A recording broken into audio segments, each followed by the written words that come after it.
zyra e Këshillit të Evropës në Prishtinë në shumë procese që kanë pjesë vedas është duke ndihmu Kosovën, mund me thonë prej që është themilu kjo zyre pas përfundimit të luftës, po si ndihmë do të thotë që vjen në mënyrë jo të njëjtë si çdo të vende sikur Kosova të bëj palë në nënshkruese e konventave, palë e Këshillit të Evropës.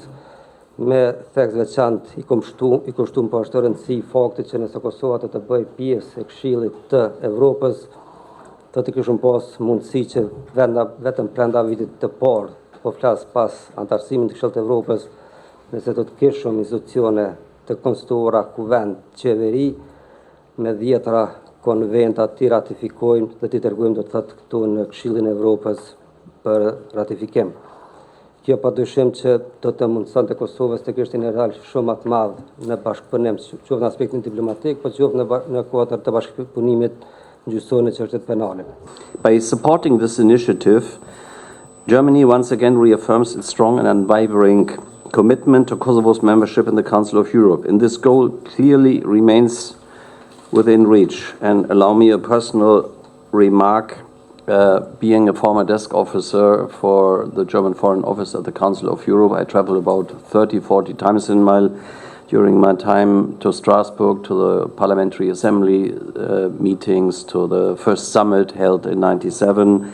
It is really needed that Kosovo accesses as soon as possible, and it would be so many benefits. And I hope it happens rather sooner than later. To secure the necessary majority for accession, it is now essential that Kosovo swiftly fulfills its obligation under the dialogue, including by submitting the EU draft statute for the Association of Serb Majority Municipalities to the Constitutional Court for legal review. And I would like to underline that. It is not about full implementation, it's about sending a draft for review to Kosovo. Vazhdo të ketë një nivel të ulët të aplikimit të jurisprudencës së Gjykatës Evropiane për Drejtat e Njerëzit. Kjo si në kuptim të aplikimit të kësaj jurisprudence me qëllim të arsyetimit të aktgjykimeve, mirë po edhe në kuptim të ndjekjes së disa standardeve për cilat do të flasim më vonë. Fillimisht përgjatë seancave gjyqësore, gjetjet tregojnë se në vetëm 2% të rasteve është përmend jurisprudenca e Gjykatës Evropiane për Drejtat e Njerëzit dhe kjo është përmend nga gjyqtarët dhe jo nga palët ndërgjyqëse. Nëse i referohemi do thotë vendimeve të gjykatave, i bie se nga totali i aktgjykimeve të analizuara, jurisprudenca e Gjykatës Evropiane për Drejtat e Njerëzit është aplikuar në 13% të aktgjykimeve të gjykatave.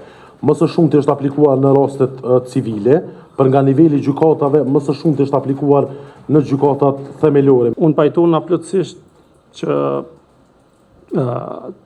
te zvarritja na kena pas një sistem për 10 vite ka qenë, si me thonë, në anarkit plot. Nuk mundna me thonë që ka pas funksionim normal në sistemit, në kohën derisa ka qeverisun miku. Pastaj o bo reforma e vitit 2010, mrena sistemit ka pas zhvillime, realisht ka pas zhvillime mjaft mëdha dhe ka pas një farë mobilizimin në krijimin e praktikave dhe në krijimin e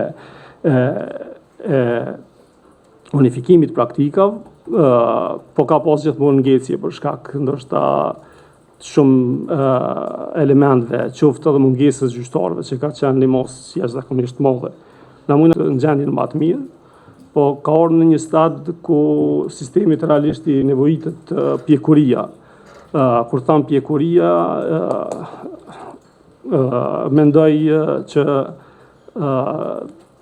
gjyqtarët do tash të fokusohen te vendimarrja edhe te zbatimi i lirive drejtave të njerëzit në plotëni, do të thotë nuk guxojmë që të ketë vendime që bien ndesh me praktikat e Gjykatës Evropiane për Drejtat e Lirit e Njerëzit. Unë pajtona plotësisht këtë pjesën e gjeturave për mungesën për gjykim kohë të arsyeshme.